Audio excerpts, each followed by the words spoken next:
Hey, welcome back to another episode of the FitBod Blueprint. Phil and Tyler, as always. Tyler, ¿cómo estás, mi amigo?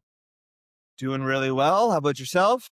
Pretty good, man. Just finally getting some fall weather here, like nice and crisp in the morning, and then looking for shorts by like 3, 4 Oh, o'clock. yeah, I know. It's really throwing me off. What about you guys? Yeah, same.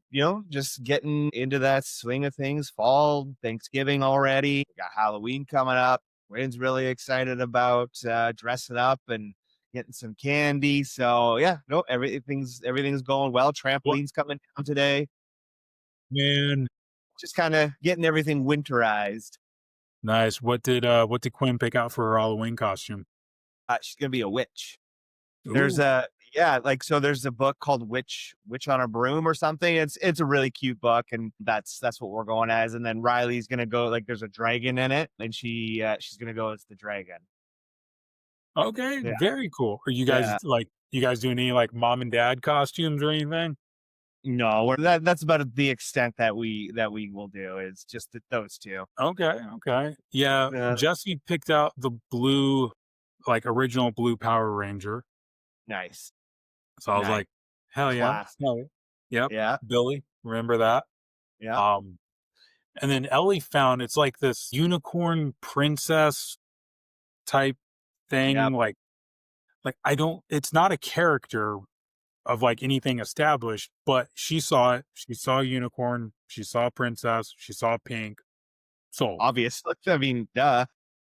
Of course, that's what it would be illogical to be anything Yeah, else, right? yeah, So she's super stoked. And then we're supposed to be going to a Halloween party next weekend with our friends, and it's a costume party. And I'm like, I really want to do Macho Man, but I've grown my beard out, so I feel like the long beard, yeah. like You can you can have. shave it. Don't sass me, Burkus. Like, I feel like I can either have the long beard or I can have tattoos and still be Macho Man, but I can't do both. Yeah. I've never been a dress up person like that. Like, and so anytime there would be a party like that, I just because everyone gives you crap for the first 5, 10 minutes, and then no one ever, thinks about it again. So, I'm like, you know what? I'll take that 10 minutes and I'm good. I've always loved it. Yeah. That's always been my thing. Even like in my early 20s, would always host like a big Halloween party with my friends, and we would always try to do something like, hey, let's pick a theme, or let's go out, let's see who can get the most drinks bought for them, something like that. That's how Yeah. I really dialed in my Macho Man impression. Yeah. Yeah. As long as they're not giving you any lines. We're just gonna stop at the drinks, guys. Yeah, Macho yeah, Man nope, doesn't need anything else. We're not nope, going nope. full with method acting. Right, right. No booger sugar for me. Oh man. So with that being said, we're essentially here at the holiday season. Tyler, you guys just had Thanksgiving there in Canada. Then it's Halloween. Then for us in the States, you got our Thanksgiving. Then it's the whole slew of office Christmas parties, Christmas Eve, Christmas Day, Boxing Day for you guys, right? Like, is that still pretty big? Yep. Yep. Yep. So then you've got New Year's Eve, New Year's Day, and what consistently happens across the board for pretty much everyone, I think, is that we get busy. Yeah. Start of the And school year, right? yeah, Like, so now there's a lot of sports, like activities, that kind of stuff. So yeah, it's a very busy time of the year. yeah. So what I often find is that people start to, for lack of a better phrase, worship at the altar of being busy. And don't get me wrong, it's great to have a purpose, it's great to feel needed, but there comes a point where are you just kind of addicted to saying yes to other people's requests? Like for me, for example, okay, I work out, run this, take care of my clients. I volunteer at my church on their security team. There's other opportunities all the time that pop up. And certain things I say yes to, certain things I say no to.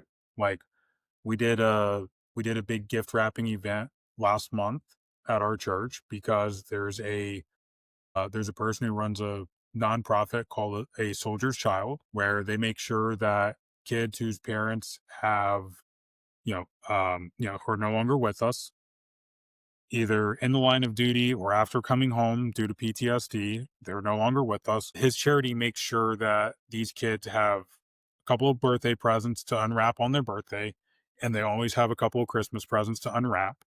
And he gets to know these kids. I mean, I think it's like, I want to say Daryl said it's like 5,000 kids across the US. It's a lot. Like that's a lot. And like each kid gets 5 birthday presents. I think they do 5 Christmas presents too. That's a lot too. Right. And Yeah. whenever they say, well, hey, we could really use some volunteers, absolutely. That's something very near and dear. But what I often find, especially for parents, is that we tend to say yes to more and more and more things. And everybody has their capacity. And a lot of people just aren't comfortable with knowing what is that capacity for still having balance in their life. Yeah. Yeah. I mean, it's easy to get caught up in all of that and fill your time. And yeah, I think a lot of people, they just have a hard time saying no, right? Or they don't want to maybe look selfish, right? I mean, because a lot of times too, like it's not like the person who's asking you to help out knows the intricacies of your life and what you're already doing. And maybe all they hear is no, and like, oh well, that person isn't a nice person or whatever, right? But I think yeah, you really do want to find, what is that capacity? And it is going to be different for everyone. Like some people are just going to be able to handle more than some other people. And, I think it's also important to realize like there's nothing wrong with maybe your capacity being lower than others. And I think too, then you can kind of get caught up in that comparison game, right? And, that's going to easily then transfer over to how people view their physiques, right? You get caught up in that comparison game of like, oh, I wish I looked like X or I wish I looked like that person. And so, you can maybe then start to feel bad. And then all of a sudden you find yourself overwhelmed. You're doing too much. And now your fitness goal, whatever it might be, your healthier lifestyle starts to kind of fall by the wayside. And now we're getting behind on that. And maybe to the point where October to December, you don't go to the gym. You're not tracking your food. You've put on 5 pounds over the course of that 3 months. Like that's not out of the question. That could very easily happen, right? You get the stress. Maybe you're not getting great sleep. You're eating and drinking a little bit more because of all the holiday parties. You're not maybe as active as you have been. And so a lot of those things can really snowball. And it's not hard then to undo that previous 9 months of progress that you maybe worked so hard to get to. And so, yeah, it's something to be very aware of just as we kind of come into the season and just, in life in general too. I think because then once you've started to kind of commit yourself to this much, it can be hard to go, well, what do I actually now pull back on? Right. And so you can kind of then almost get stuck into this cycle of just being that perpetually busy and feeling like you don't have time or the energy then to even get to the gym anymore. Yeah. And what I always go to with this is we've all heard the saying, well, hey, everybody has 24 hours in a day. And then the counterpoint of, well, yeah, But but my 24 hours looks a lot different than what it did 10 years ago before I was married and had 2 kids. so much time. I'm like, man, I really wasted a lot of that time. Right. So what I always want people to understand is you see somebody else, and I think that moms tend to feel this comparison, this pressure of comparison a little bit more than us dads do. It's like take a look at a football practice. There might be like a handful of dads there, but how many of them are coaching because it's their kid's team? There's not a whole lot of dads that just show up to their kids' practice to watch their kids practice. On the flip side of that, look at like dance and cheerleading moms. And I'm using two very traditional boy girl sports for reference here. You get a lot of moms that like, man, they are there for dance rehearsal. They're there for every practice. They're there all the time. They don't miss anything. They travel with them for dance, for cheer competitions. You get a lot of that, like, man, well, so and so's mom is here for every single one. It'd look bad if I wasn't here. And what can end up easily happening is that now whenever you say yes to something, a lot of people will forget that you're inherently saying no to other things. And I'm not sitting here trying to pick on kids' extracurricular activities, but the majority of people we work with are parents. And it grinds my gears whenever somebody blames their kid or their kid's schedule for why they don't have time to just go to the gym 3 days a week or work out 3 days a week for 30 minutes to an hour. When you say yes to all these extra things, you're inherently saying no to some other things. And that's it's just the elephant in the room. Like we need to acknowledge that. Look, you might be comparing yourself to a stay-at-home parent that they don't have a 9 to 5 job. So yes, during the day, they're able to clean their house, take the car to the car wash after they drop the kids off at school. They're able to go to the gym for an hour and a half. They're coming home and taking care of grocery shopping, meal prep, all that stuff.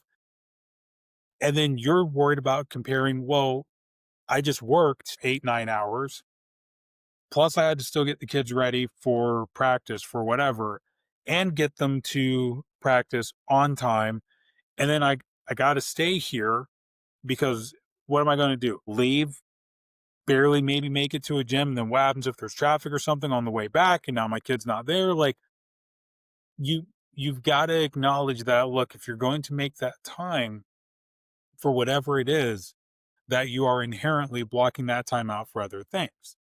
Now, what I also see a lot of with you know, particularly particularly people that are higher level in their careers, so male, female across the board, is as we get further into our careers, we also tend to say yes to taking on more and more because we have a little bit more drive and ambition than what we did 5, 10 years ago, usually. And we're trying to move up the ladder. We're trying to get that promotion. We're trying to make that bonus. We're trying to hit a quota. Or, well, if I take on this special project, it's really going to look good whenever Yeah. my review comes around. Yeah. And people start to worship at the altar of busy. Yeah. And being busy is not being busy for the sake of busy. I don't feel like that should be clapped or cheered for. If you are busy out of intentionality and out of fulfilling what you want in life, fantastic. I will be the first person to applaud you. But I'm not about to go volunteer to be the crossing guard for my neighborhood school just for the sake of finding something to do. It's I'm not about twofold. to go I'm not about to be like, well, hey, let me be the dad to just show up to all these practices. And even if it's not my kid's level of football, I'm still going to be there for the other ones because I just enjoy coaching youth sports so much. Like you start just taking on things for the sake of taking them on. And then by default, well, where's your workout time? Where's your meal prep time? So if you have health goals, we got to break that idea of busy is always great. Yeah.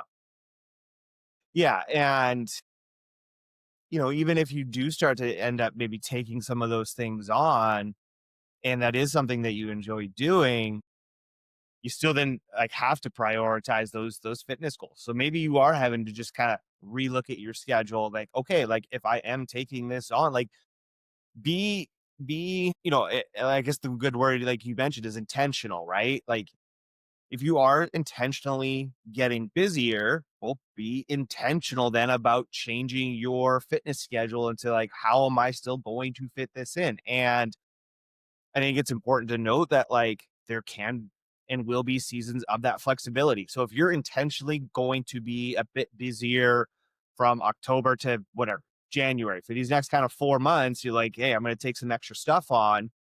Hey, maybe 4 days, 5 days a week in the gym isn't going to work.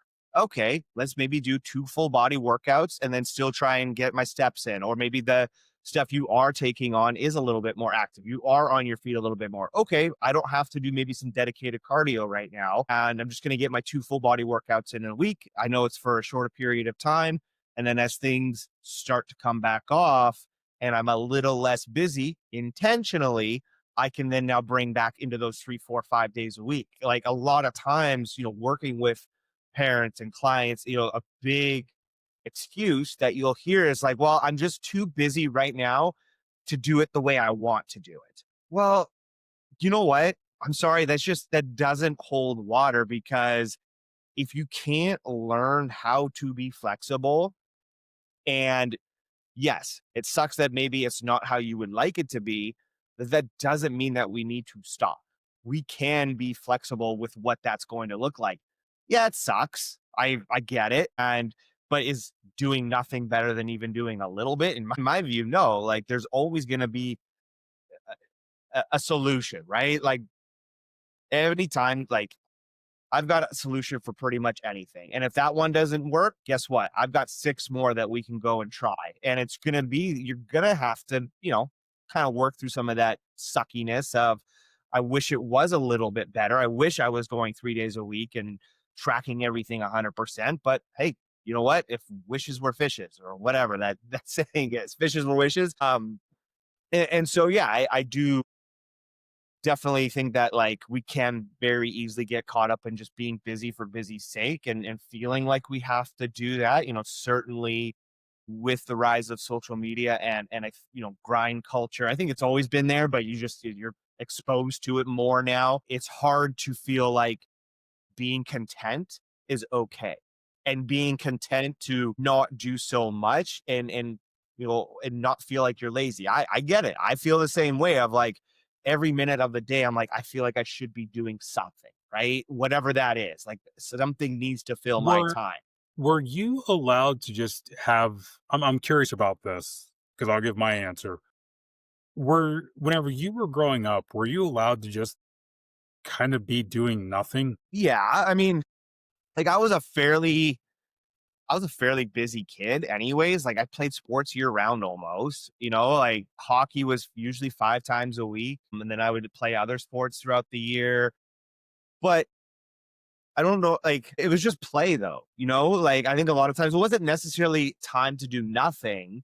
It was just go out and play, because when we were kids, TV quite wasn't like what it is now. There was no social media. There was no like it There sounded was like no streaming on demand. It was like, "Look, Power Rangers is on at this time. If you miss it, you miss it. You got a week, brother." I wasn't allowed to watch Power Rangers growing up. And so I don't think it was necessarily the opportunity to do nothing and, sound like old man yelling at cloud, but like there just wasn't, I don't think, like so much in your face all of the time. You know what I mean? Like Real I'm quick, even, you like that that old man yelling at cloud? Yeah. dude, that's like one of my favorite subtle Simpsons references ever. I use that with my dad all the time, and this might be the first time that anyone else besides me or him has ever thrown it out there in any Yeah. conversation I've been a part of. Right. Well, and it's kind of like you bring like kind of bringing that up and just kind of using like a real life example here of listening to music and with Quinn and Spotify, and I give her the phone. I want to choose my song, okay, but it's next, next, next, next, next, next, next. I'm like, oh, like and so my wife and I, we were just having that discussion yesterday of like, yeah, we want to allow her to maybe pick a song, but then that phone's coming right back and we're going to listen to the full song, and it's same with streaming on demand. I don't want you to watch 10 minutes of a show on board. I'm going to the next thing and the next thing and the next thing. Like there needs to be some of that intentionality of seeing something through and just kind of being that content. So for me growing up, so it sounds like you were busy a lot with like sports or Yeah, other. but I just high energy kid, right? Like it just had a lot So going on. for me, right, son of an entrepreneur, grew up in a small family business.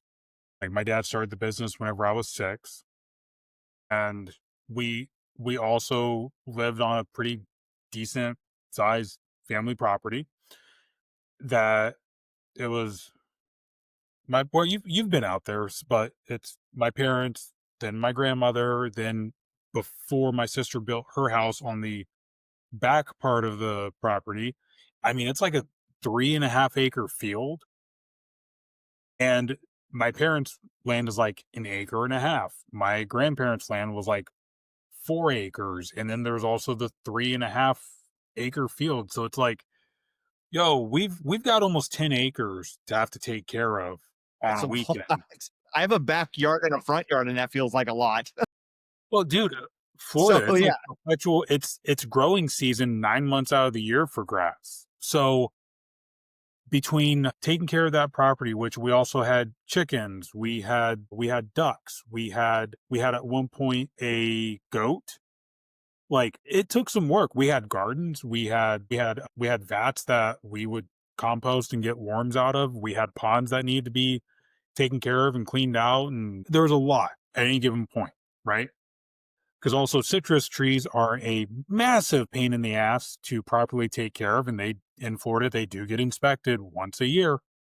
So between that plus the business, like the only sport that I did as a kid was football, and that was only because the practice was twice a week, 1 hour. that's it. Wow. That was it. The practice was only allowed to be 1 hour because, mind you, we didn't have water fountains at football practice in Florida in freaking Yeah, August, in September yeah, and October. When yeah. guess what? It's middle of October. It's still hitting low 90s where I'm from. So we didn't have water, but well, practice is only an hour. So just, tough it out. You'll be Yeah, okay. yeah.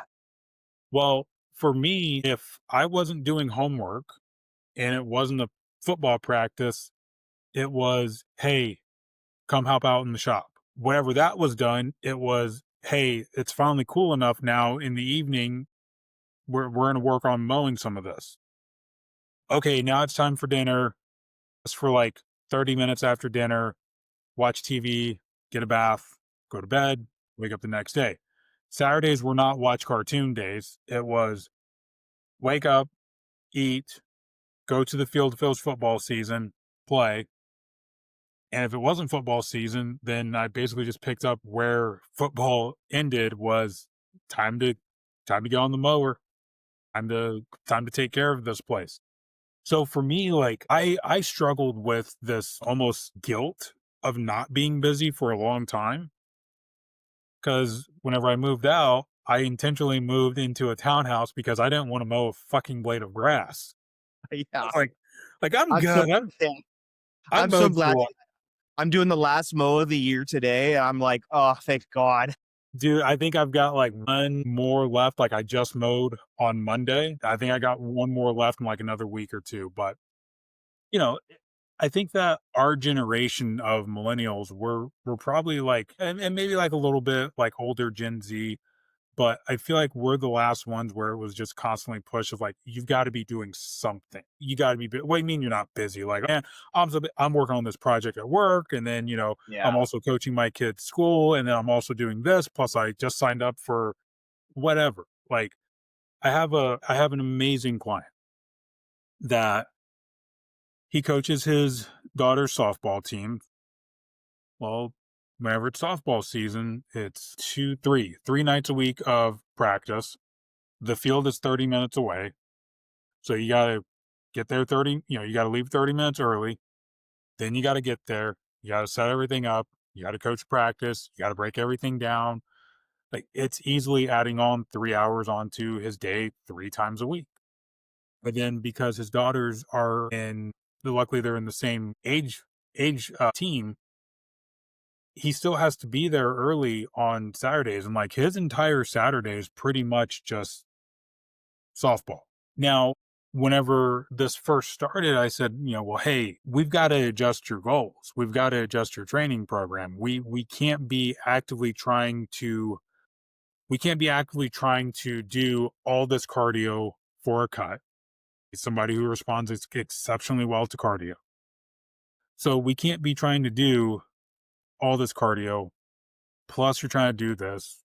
If we really look at this, why don't we just kind of modify, make a temporary shift, and let's just try to do like 30 minutes of a body weight routine twice a week, and let's just try to get your steps in. and focus on your water, focus on your food. The goal is not that you come out of, your kid's softball season suddenly, oh man, I'm ripped and chiseled, but it's, hey, I stayed exactly where I am. I didn't gain anything. I didn't lose anything, either in terms of muscle or fat. We just kind of held the line. And there's nothing wrong with having a season of just breathe. And that's what I wanted to get to with that is there's nothing wrong with just going, you know what? My goal is to just be exactly where I am now in 3 months.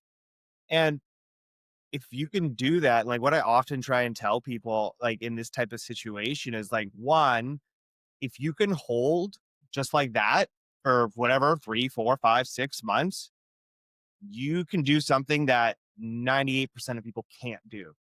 Like people have a hard time just doing that because they're I gotta be in fat loss or I mean, that's usually fat. It's usually I just gotta be losing fat, right? Like no one wants to go, I gotta build muscle. Um, and two, I also try and tell people, I'm like, if you've been on, we've been on this fitness journey for a while, you have dropped some body fat, we've done some body recomp, things like that. The older you get, you're better looking than 80% of people at your age, right? And so again, it's just trying to get this, I think, like perspective of it's okay to be content with your physique right where it's at, right? Like stop looking at the 20-year-olds who this is their whole life and they're being sponsored to do this, right? Like this is not your job. This is just something you enjoy doing and that is going to make your whole life better in stress management, feeling better, aging better, all of those things. And so, I do try and maybe do some of that reverse psychology though and yeah, you know what? You do those that breathing, you're going to be better off than so many other people right now. And you maybe don't realize that because you're looking at everyone who is, oh, train 2 hours a day, blah, blah, blah, blah. And look how ripped I am year round and all of this, right? You look at, again, just that the general population, you may be overweight, but you're still probably better off than the majority of people already just by doing some of these content couple times a week, watching your food intake, water intake, all of those things you just kind of mentioned, right? And so, yeah, just from not, from a being content perspective, but also just kind of maybe that selfish perspective of, I do want to look better, right? And I think it's fair to say like we're always kind of comparing to people we're around and how we look. And it's such a prevalent thing. Like we shouldn't ignore it. And so I think if we can also look at it in that sense, I think that can ease the feeling of being guilty a little bit of taking that slight step back and not doing as much as you think you should be or have been doing previously.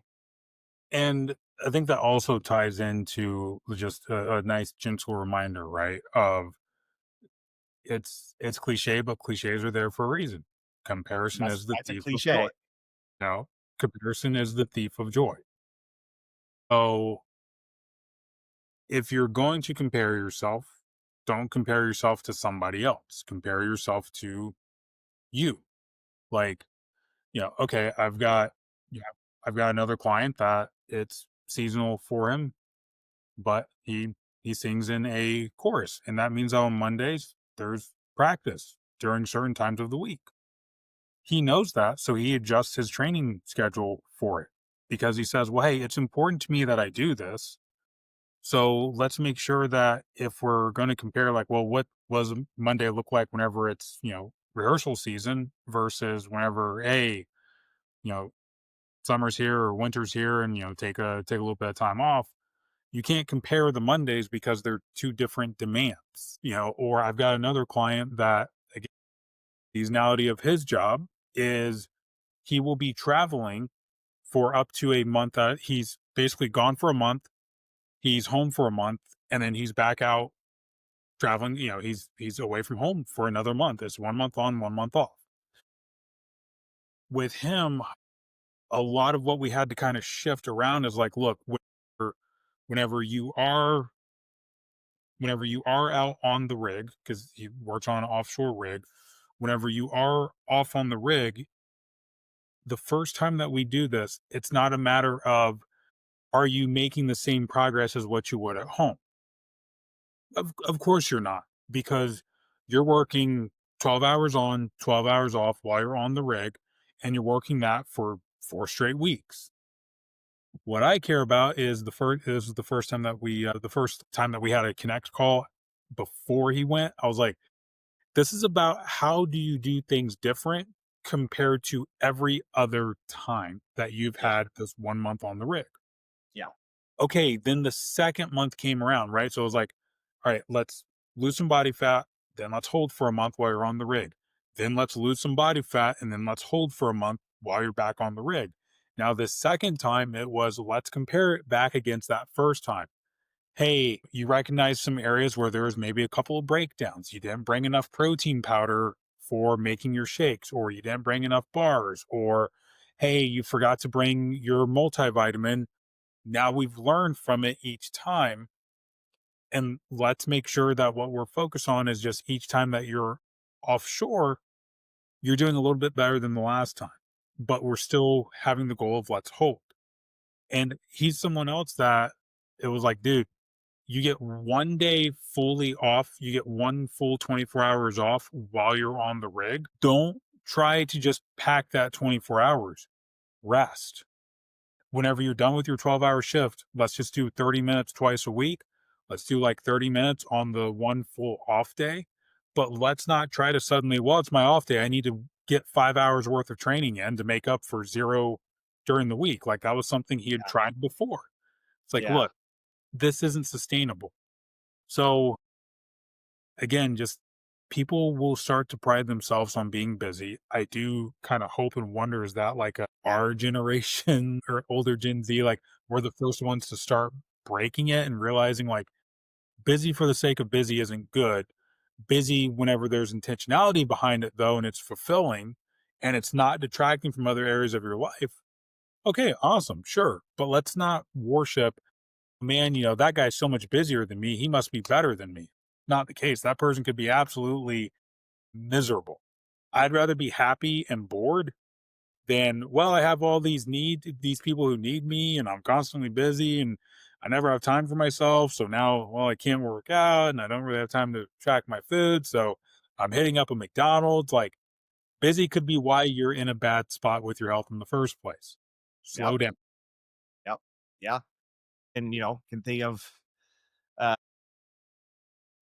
what's that family life like, right? You're so busy. How is that impacting your family? Like there's so many things that you need to be aware of. And the one thing I kind of wanted to bring up with your example there with the client on the oil rig and that first month.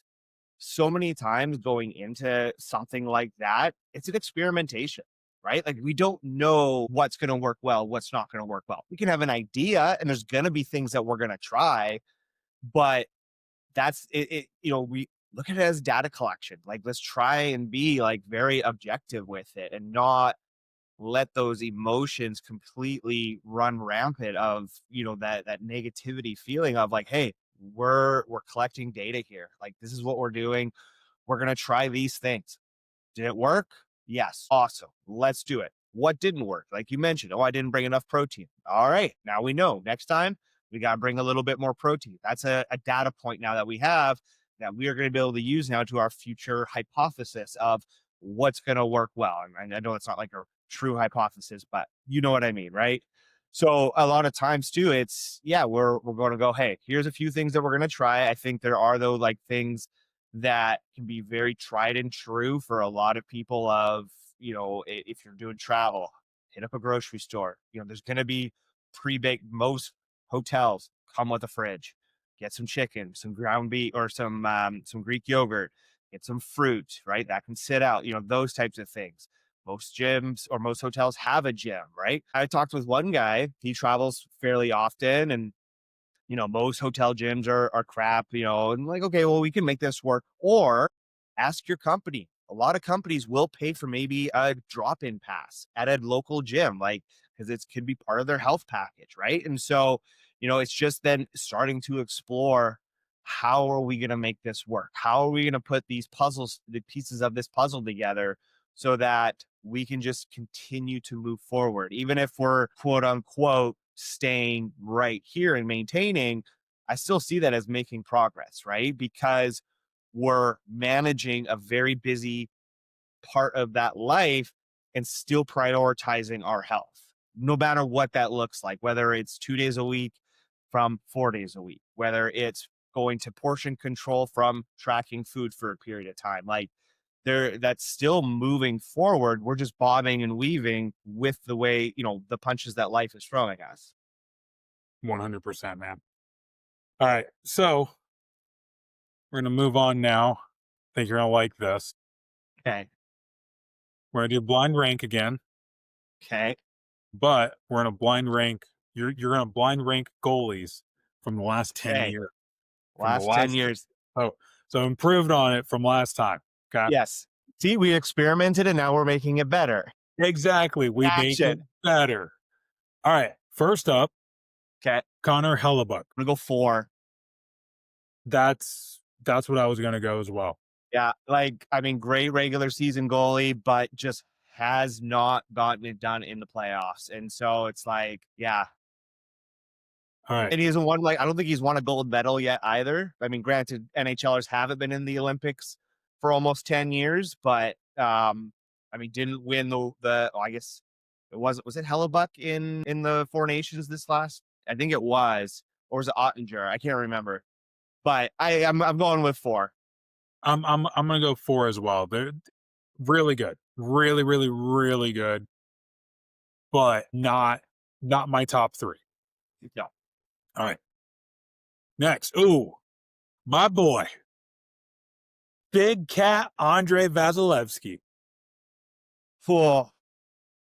Because I'm trying to like think like, hey, who else could be, over the last 10 years, like really good goalies, right? So we're 2025, 2015. I mean, I I'm gotta going go. number 1. Yeah, I'm gonna agree with you on that one. Like, dude, like to win back-to-back Stanley Cups and go 3 times in a row, like it's hard, especially on a goalie. Like it's probably no, it is the hardest position in hockey just from a wear and tear standpoint. Like your hips, your Well, groins, like look knee, at like it's hard. look at how many games he started, Well, like that's the thing season too. after Like, season. He is yeah, an Iron Man. like, and I mean, because I mean, well, I mean, you even think of like in season starts, like now, like if your goalie is starting more than 55, 60 games in a regular season, like the percentage of you going far in the playoffs is like none, basically, because of that wear and tear, right? And so yeah, like the Iron Man and just probably how much he has played over the last, I don't know how when he got into the league, but for however many years he's been in it, like it's damn impressive. And like he's still pretty good. Like he last couple of years, but you expect that. But like they're still in the playoffs, like they're still a really good team. Like, yeah, Well, number one for sure. their defense has been Rock not solid for the a long same as, time. but it's not been Yeah. the same level as what it was for the 2020 We're 2021. getting old. Yeah. Yeah, you know, Hedman's not the same Hetty that he was 4 years ago. No. He's still damn good. I'll Still take it. pretty good. Yeah. He's still a top 10 defenseman Yeah, probably, but absolutely. yeah. Still. If you had to say, hey, give me a goal scoring defenseman, I'll put Hetty as my number 1. But okay, so Big Cat Vazzy is number 1. Ooh, Igor Shesterkin. I'm gonna go 5. Yeah, I was gonna go 3 or 5, but I'm gonna lean towards 5. Like he had the one good season where like I think he broke the save percentage record. But again, but also the team in front of him hasn't been great either the last few years. But yeah, I would say 5. Really hasn't done much other than one really good season. Right. Like I think that if I could swap him and Connor, I would. But Yeah, that's why I'm interchangeable.